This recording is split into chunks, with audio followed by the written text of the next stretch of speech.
Hallo zusammen, ich bin Sophia und heute befinden wir uns in einem der schönsten Ecken des Russlands, nämlich in Karelienrepublik. Hier befinden sich ungefähr 15.000 Seen und jetzt können Sie einen davon sehen. Dieses See heißt Schwansee und Sie können jetzt mit mir der Schönheit der karelischen Natur genießen.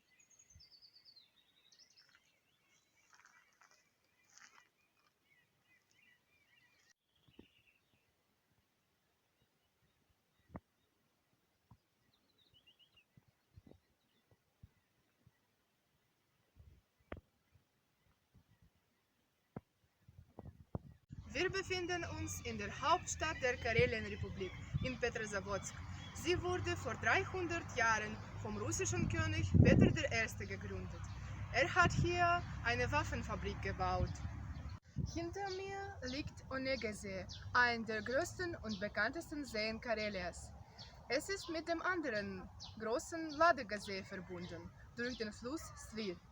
Übrigens, aus St. Petersburg kann man einen Cruise mit dem Motorschiff nehmen und via Ladoga die berühmtesten Inseln Valam und Kije erreichen. Strandpromenade in Petrozavodsk ist eine der schönsten Promenaden in Russland. Hier befinden sich einige Installationen, die der Stadt von den Partnerstädten aus Frankreich, Deutschland, USA und Finnland geschenkt wurden.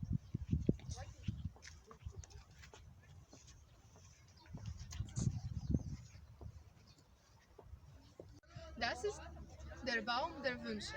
Man kann einen Wunsch wählen und dem Baum sagen, was ich jetzt mache.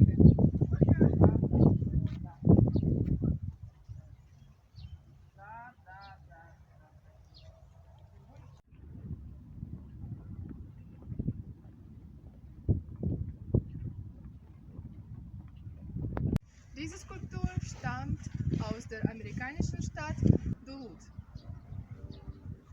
Diese Installation aus Finnland heißt Welle der Freundschaft.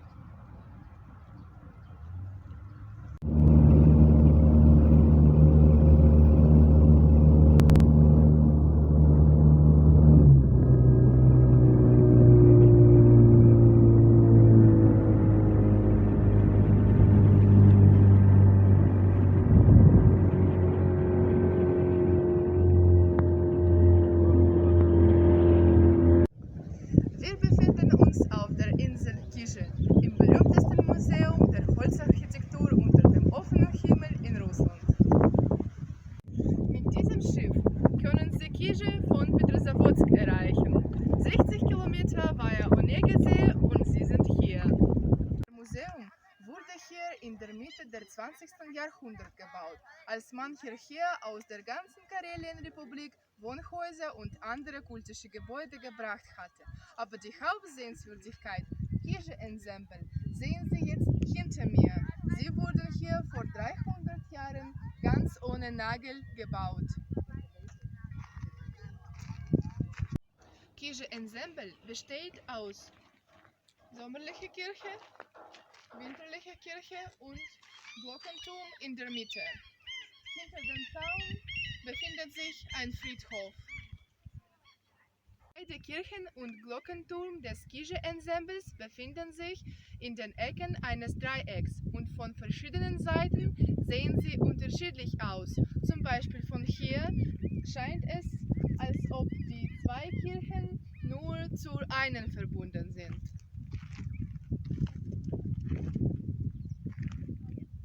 Basische Konstruktionen aller Gebäude und deren Dächer sind ganz ohne Nagel gebaut.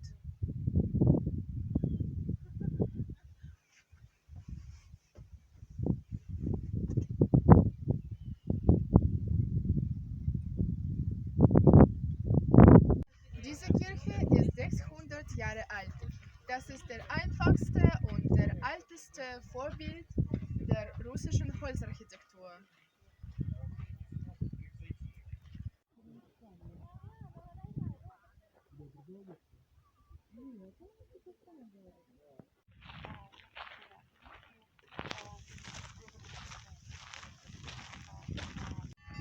Solche kleine Kapellen Kapellen konnte man in jedem Dorf finden.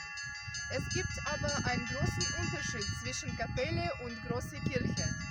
In einer Kapelle gibt es keinen Altar. Deshalb zu großen Festen kamen Menschen in die großen Kirchen, zum Beispiel für Hochzeit. Aber zum täglichen Gebeten kamen sie in die Kapelle.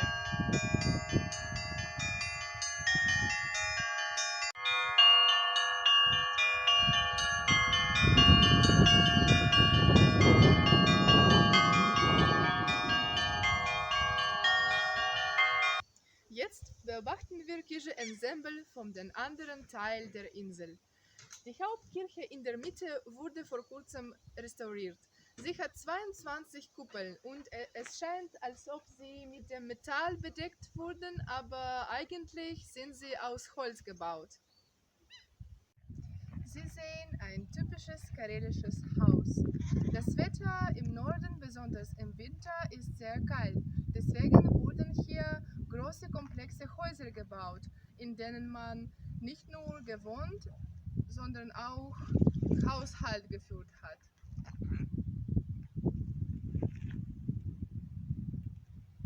Das ist schon ein typisches russisches Haus. Hier wohnte eine Familie aus 18 Menschen. Sie hatten ein durchschnittliches Vermögen. Sie waren nicht arm und nicht reich. Ein ganz normales Familie. Das ist ein Haushaltsteil eines Hauses. Auf diese Treppe konnte ein Pferd mit dem Leiterwagen, zum Beispiel mit dem Heu, direkt ins Haus reingehen.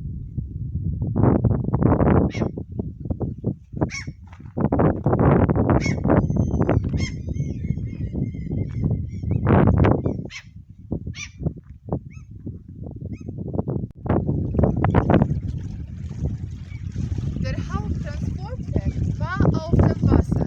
Deswegen wurden alle Häuser mit ihren Fassaden direkt zu Wasser gebaut. Und jetzt kommen wir zu einem Haus, in dem eine reiche Familie aus 22 Menschen gewohnt habe.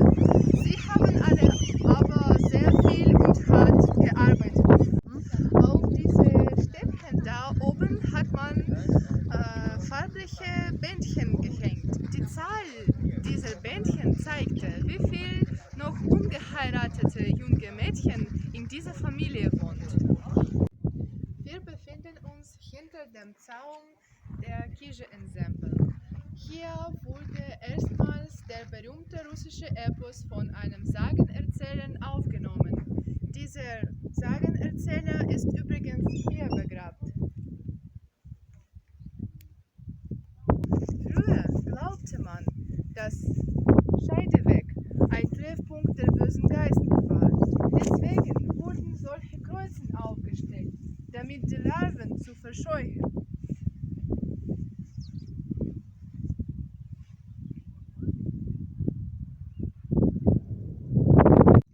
Das ist noch eine Kapelle, die hierher aus Karelienrepublik gebracht wurde. Sie befindet sich auf dem höchsten Punkt der Insel und von diesem Punkt können wir die ganze Insel sehen. Los geht's! So, wir haben den Höchpunkt der Insel erreicht. Die Insel ist vom Norden nach Süden nur 6 Kilometer lang und in diesem Punkt hat die Breite nur 2 Kilometer. Früher gab es hier 30 kleine Dörfer. Heutzutage gibt es nur 2, die hier ursprünglich auf dieser Insel standen.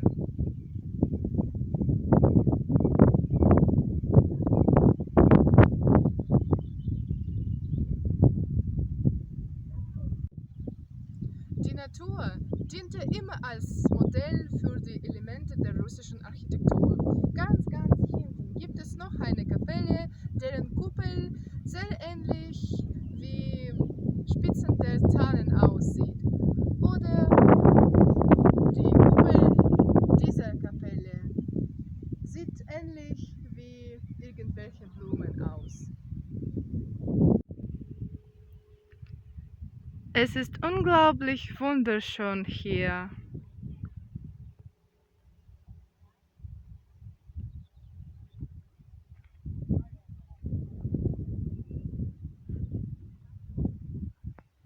Ich habe jetzt eine Möglichkeit, Ihnen ein origineller Element zu zeigen. Mit solchen Elementen sind die Kuppeln von der Hauptkirche des Kirche-Ensembles bedeckt. Die Bauleute hatten drei Prinzipien: Nützlichkeit, Festigkeit und Schönheit.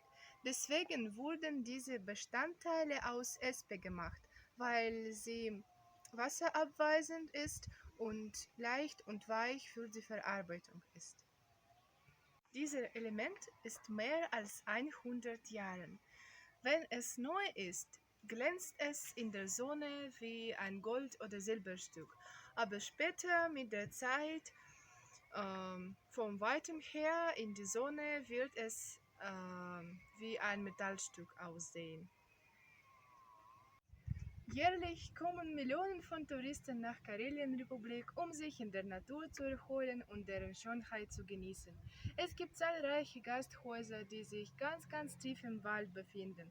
Sie werden aber sehr schnell schon im Winter für den ganzen nächsten Saison ausgebucht.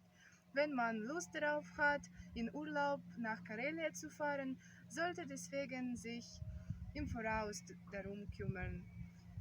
Ich hoffe, mein Video war ein bisschen interessant für Sie und ich empfehle Ihnen mindestens einmal im Leben Karele zu besuchen. Hier kann man sich wirklich erholen und viele positive Eindrücke bekommen.